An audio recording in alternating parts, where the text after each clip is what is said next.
Welcome to the TrackPad's Military History Podcast, where we bring the terrain, the tactics, and the stories of soldiers to life. Each episode goes deeper than the written article, giving you a front-row seat to the battles that shaped history. Discover more at trackpads.com. The story of sea power is often painted with images of great fleets, clashing lines of battleships exchanging thunderous broadsides, aircraft carriers launching strike waves that blot the sky, cruisers and destroyers circling in a deadly ballet. Yet beneath those dramatic spectacles lay a quieter truth that reshaped naval warfare in the 20th century.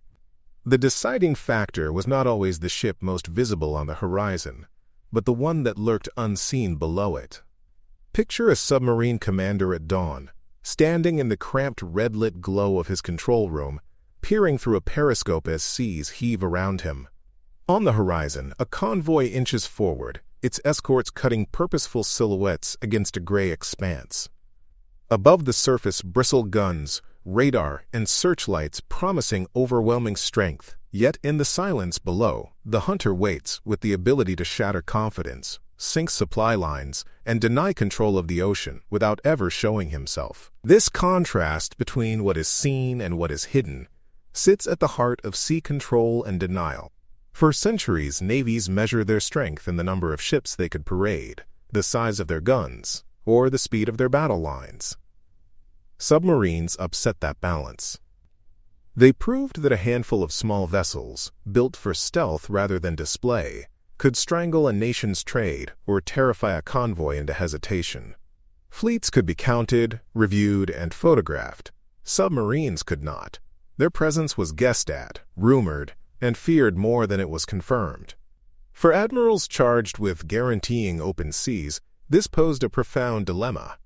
Could they truly claim to control an ocean when just one torpedo, fired from below, could reduce a liner, a tanker, or even a warship to burning wreckage in minutes? The answer played out across decades of conflict, from the North Sea in 1917 to the Mid-Atlantic in 1943, and onward into the Pacific and the Cold War. Submarines became the great equalizers, turning geography itself into a weapon. They did not have to annihilate fleets to win. Instead, they forced adversaries to change behavior, to scatter shipping, to arm merchantmen, to build escorts, to divert planes from other missions. Even the rumor of their presence imposed costs in fuel, morale, and planning. The wolves of the deep proved that denial of the sea could be as powerful a tool as its control, reshaping both strategy and grand strategy without ever engaging in a decisive battle. This episode traces that long contest beneath the waves, how submarines challenged the very notion of maritime dominance, how they compelled innovation in convoy tactics and anti-submarine warfare, and how their shadow influenced events far from the coasts. It is a story of machines and men, of the crushing endurance demanded in steel tubes under pressure, and of the psychological strain inflicted on those who never knew when or where a torpedo might strike. Most of all, it is a story of uncertainty, where silence itself became a weapon, and the oceans of the modern era were forever transformed by predators that remained hidden from view. The logic of sea control and denial has always been framed by the tension between theory and practice, and it was submarines that exposed the gap most clearly. Naval thinkers like Alfred Thayer Mahan envisioned decisive battles fought by great fleets, with victory granting undisputed command of the seas. Julian Corbett, by contrast, argued that controlling maritime communications mattered more than annihilating an enemy's fleet outright. Submarines fit neither mold neatly, yet in practice they altered both. They rarely sought set-piece engagements, but they struck at commerce and supply lines with devastating effect. Their presence blurred the line between strategy and tactics, showing that control of the seas could be denied, even if it could not be decisively seized. By threatening the arteries of empire grain for Britain, oil for Japan, they proved that absence of control could weigh heavier than presence of strength. Geography amplified their impact.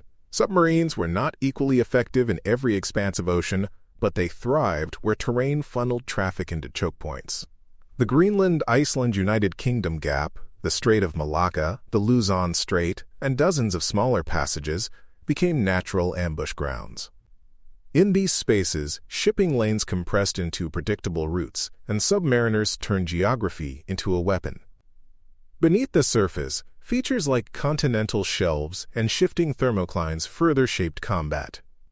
Submarines could hug shallow bottoms to hide or dive beneath temperature layers that deflected sonar waves. For hunters and hunted alike, mastery of this invisible terrain was as decisive as firepower or seamanship. The ocean's own physics, once overlooked, became a silent ally to the undersea predator. The war against commerce revealed how fragile industrial societies were once their supply chains were targeted. In an era when national endurance depended on tonnage delivered each month, submarines could cut deeply without ever winning a single fleet battle. Britain's grain imports, Japan's oil lifelines, and Germany's reliance on Scandinavian iron ore all showed how vulnerable modern nations were. Submarines thrived on this vulnerability, sinking tankers and freighters whose loss carried consequences far beyond the sea. Tonnage statistics became measures of strategy. Rationing and shortages ashore testified to victories won in silence beneath the waves. In this way, submarines linked tactical action to strategic effect more directly than any other naval weapon of the 20th century. Yet for every advantage they enjoyed, submarines faced adversaries that adapted with equal urgency. Escort vessels developed active sonar to probe the deep, radar to scan the surface, and weapons, like depth charges, to punish contact. Aircraft extended the reach of detection, shrinking the ocean for the submariner. Each technological leap threatened to close the seas against them, but submarines countered with their own innovations: snorkels to reduce vulnerability while recharging, faster torpedoes, and refined attack patterns. What emerged was an evolutionary struggle where neither side achieved dominance for long. The oceans became an ecosystem of predator and prey, hunter and hunted, where the balance shifted constantly. It was this fluidity, rather than certainty, that defined sea control once submarines entered the equation. When German U-boats first slipped into the shipping lanes of the North Sea and the Atlantic, they were modest craft with crude technology, but their impact far outweighed their size. At the start of the war, commanders tried to follow prize rules, surfacing to warn merchant ships before sinking them. The reality of undersea warfare quickly made such rules impossible. A surfaced submarine was vulnerable to ramming or gunfire, and it could rarely take on passengers from the ships it attacked. Necessity pushed German captains into unrestricted submarine warfare, firing torpedoes without warning and leaving crews adrift. By 1915, this ruthless shift was underway, and the seas surrounding Britain became a deadly battleground, where tonnage, not battleship squadrons, decided endurance. The U-boat transformed the balance of naval power, proving that a small fleet of unseen predators could undermine the might of the world's largest navy. The Allies scrambled for counters, often improvising with whatever tools lay at hand. The Royal Navy deployed decoys called Q-ships merchant vessels armed with hidden guns that lured submarines into surfacing before unleashing surprise fire. Hydrophones were rushed into service to listen for faint engine sounds beneath the waves, and primitive depth charges were rolled off the sterns of destroyers to detonate around suspected contacts. Minefields restricted German access to shipping routes, while merchantmen began sailing in escorted groups rather than alone. These adaptations slowed the devastation but did not halt it. Losses climbed dramatically in 1917, reaching a point where Britain feared starvation. It was not grand fleet actions, but the undersea war of attrition that threatened to end the war in Germany's favor. Life aboard a World War I submarine was a severe test of endurance. Cramped compartments, stank of diesel, unwashed bodies, and stale food. Heat built up when submerged, while fresh air was limited to what little could be drawn in at night. Sailors endured weeks of patrol with constant anxiety, knowing a single mistake in navigation or mechanics could seal their fate. Attacks demanded calm calculation. At periscope depth, a commander tracked his prey while timing bearing and speed with stopwatches, aligning torpedoes for a shot that had to count. When successful, there was barely time to savor the moment before destroyers arrived to retaliate. The thunder of depth charges rolling down through the sea was an ordeal in itself, every explosion testing the strength of rivets and nerves alike. The strategic effects of this campaign rippled far beyond the ocean. Britain introduced rationing and diverted enormous resources to convoy escort. Perhaps most decisively, the United States entered the war after repeated submarine sinkings, including the infamous loss of the Lusitania. The submarine's ability to deny sea control shaped political choices ashore as much as it shaped convoy routes at sea. By threatening Britain's survival, U-boats forced the Allies to coordinate, share intelligence, and adopt convoy tactics that would become the foundation of future anti-submarine warfare. The lesson was stark. Denial of the sea by small, stealthy craft could succeed where fleets of battleships failed. World War I had revealed a weapon that altered the course of nations through silence and patience rather than through decisive battle. When war erupted again in 1939, Germany's U-boat fleet was smaller than its admirals hoped, but its doctrine was sharper than ever. Admiral Karl Donitz envisioned wolfpacks groups of submarines coordinated by radio to hunt convoys in the North Atlantic. Unlike the lone predators of World War I, these wolfpacks were designed to overwhelm escort screens with multiple simultaneous attacks.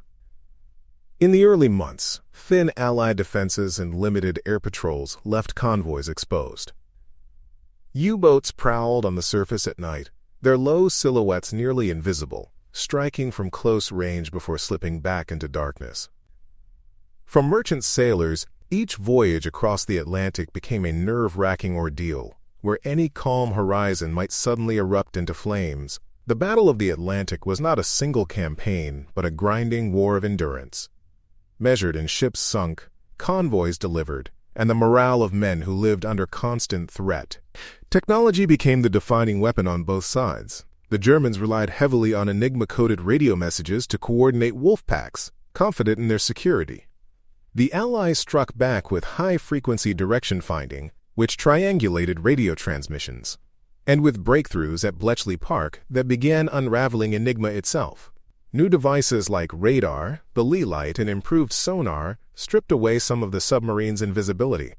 Yet every Allied gain was met with German countermeasures, snorkels that allowed boats to recharge batteries while submerged, acoustic torpedoes to target escorts, and tactical shifts to evade patrols. The Atlantic became a proving ground for rapid innovation where yesterday's advantage often vanished by tomorrow's patrol. The pace of this technological duel was unlike anything navies had faced before, with survival hanging on the next invention or breakthrough. Geography shaped the battle as surely as technology. The mid-ocean gap, nicknamed the Black Pit, lay beyond the reach of land-based aircraft, creating a deadly stretch where convoys sailed blind against lurking predators. Weather added another layer of chaos. Winter storms scattered formations and massed periscope wakes, giving U-boats cover for attacks. Calm season summer, however, betrayed even the faintest glint of a periscope to alert eyes. Destroyer crews strained to maintain contact in rolling seas, while submariners endured the terrifying ordeal of depth charges cascading through the water. The environment punished both sides, but it also offered fleeting moments of opportunity.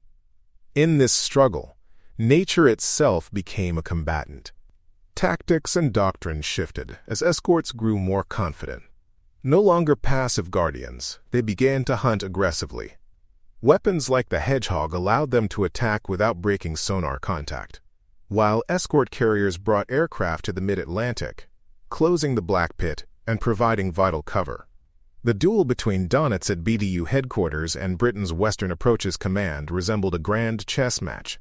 Convoy routes were adjusted based on ultra-intelligence, while secrecy about code-breaking forced commanders to act as though their insights came from intuition or luck. This contest of wits was as decisive as any torpedo fired, and leadership on both sides left fingerprints on every success and failure at sea. By 1943, the tide had turned. Allied escort groups became too numerous, air patrols too constant, and U-boat losses mounted faster than replacements. Merchant shipping, though battered, continued to flow. With the Atlantic secured, the Allies could mass men and supplies for Operation Overlord, launching the liberation of Europe.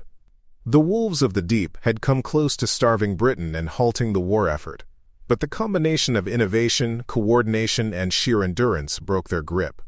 The Battle of the Atlantic proved that while submarines could deny control for years, ultimate victory required sustaining the flow of lifelines across the ocean. The hunters had become the hunted, and the Atlantic was transformed from graveyard to highway of invasion. In the Pacific, the American submarine campaign unfolded as a war of strangulation, one that aimed not at decisive naval battles, but at collapsing Japan's ability to sustain its empire. Yet in the first years after Pearl Harbor, the effort was crippled by failures of its own making. The Mark 14 torpedo, supposedly the cutting edge of naval ordnance, proved a disaster. It ran too deep, failed to detonate, or exploded prematurely. Submarine commanders risked their lives to set up perfect shots, only to watch targets limp away untouched. Frustration boiled over in patrol reports, but Bureau of Ordnance officials denied the faults, insisting the crews were to blame. It took relentless testing, pushed by Admiral Charles Lockwood, to expose the truth and force corrections. Once the flaws were fixed, the silent service became a weapon of extraordinary efficiency, wielding torpedoes that finally matched the courage of the men who fired them. The geography of the Pacific dictated the rhythm of the hunt. Unlike the stormy Atlantic, the clear blue waters around island chains left submarines more visible to patrolling aircraft. Yet deep channels like the Luzon Strait and the South China Sea offered ambush corridors where submariners could lurk in safety. The thermal layers of warm tropical seas created natural shields, bending sonar beams and allowing submarines to vanish in pursuit or retreat. But nature was no gentle ally. Typhoons battered patrols without warning, and coral reefs threatened to tear hulls open if navigators erred. In this immense expanse, the ocean was both battleground and adversary, testing the seamanship and nerve of every crew. Submariners had to master not only tactics but also the unpredictable moods of the sea itself. Japan's empire was particularly vulnerable to this campaign because its survival depended on maritime imports. Oil from the Dutch East Indies, rubber from Malaya, and raw materials from across Asia all had to flow home across long, predictable routes. American submarines exploited this dependency with ruthless focus. They hunted tankers, freighters, and troop transports, knowing that every vessel sunk tightened the noose around Japan's neck. By 1945, the campaign had devastated Japan's merchant marine, leaving its islands isolated and its war machines starved. The battles fought at Midway and Leyte Gulf may dominate memory, but the silent destruction of logistics was every bit as decisive.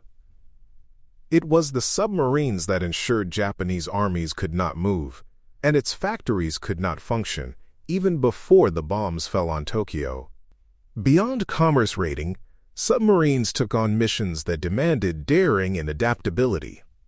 They served as lifeguards for downed aviators, surfacing dangerously close to enemy shores to rescue pilots who had ditched at sea.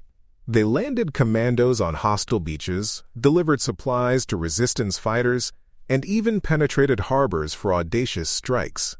These missions carried risks far beyond the already perilous patrols, yet they revealed the versatility of undersea warfare. The silent service was not merely a force of destruction, but also one of rescue, infiltration, and surprise.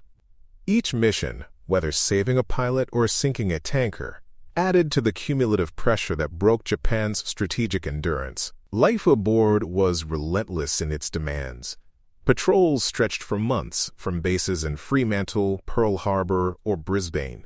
Heat below decks could reach unbearable levels, food spoiled quickly, and privacy was non-existent. Diesel fumes clung to clothing, and fresh water was rationed so tightly that men went unwashed for weeks. Yet camaraderie thrived in the close quarters of the steel tubes. Each successful patrol carried the satisfaction of striking at the heart of Japan's war effort, while each brush with depth charges tested the crew's collective resolve. The submariners accepted the strain and hardship because they knew their campaign was essential.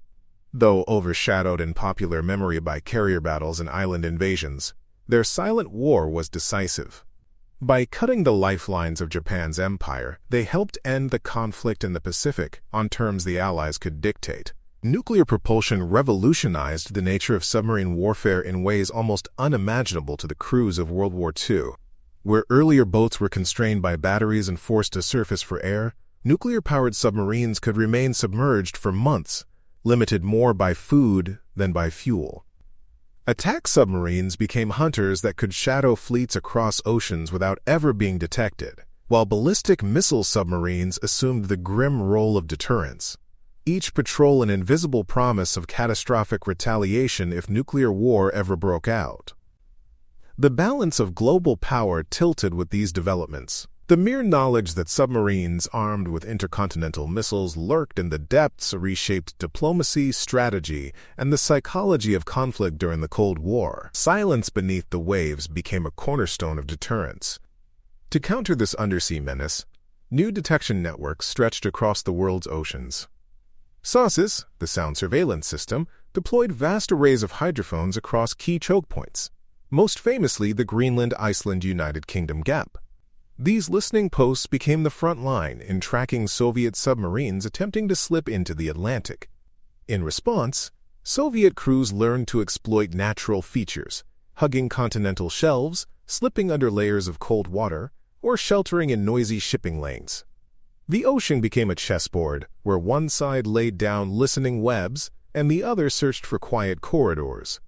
Submarine captains studied the sea as though it were terrain on a battlefield, exploiting every ridge, current, and shadow to remain undetected. Regional conflicts revealed the enduring potency of submarines as instruments of influence.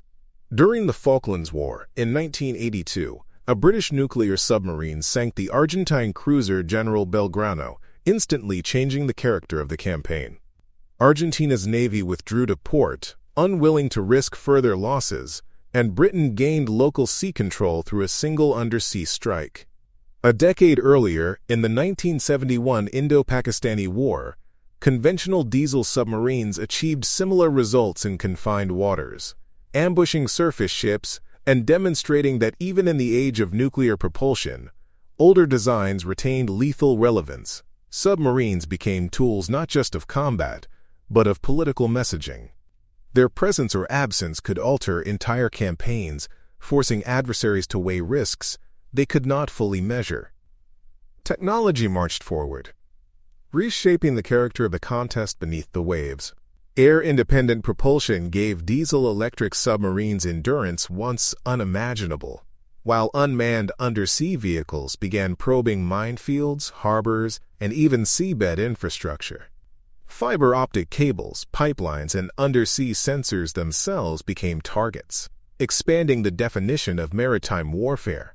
The seabed, once ignored in doctrine, emerged as a new contested frontier, and submarines, whether crewed or autonomous, were the agents best suited to exploit or defend it. Each development widened the scope of what undersea power meant, blurring the line between naval weapon, intelligence tool, and political lever. Detection systems grew increasingly sophisticated as well. Multi-static sonar, in which signals were broadcast from one platform and received by another, transformed the ocean into a mesh of acoustic traps. Maritime patrol aircraft such as the P-8 Poseidon laid down networks of sonobuoys, while satellites and unmanned drones added layers of surveillance once science fiction. The contest shifted from who could build the quietest hull to who could best harness data. Oceans became algorithmic battlefields, where information was as vital as steel and torpedoes. In this new age, the old dynamic endured. The submarine's greatest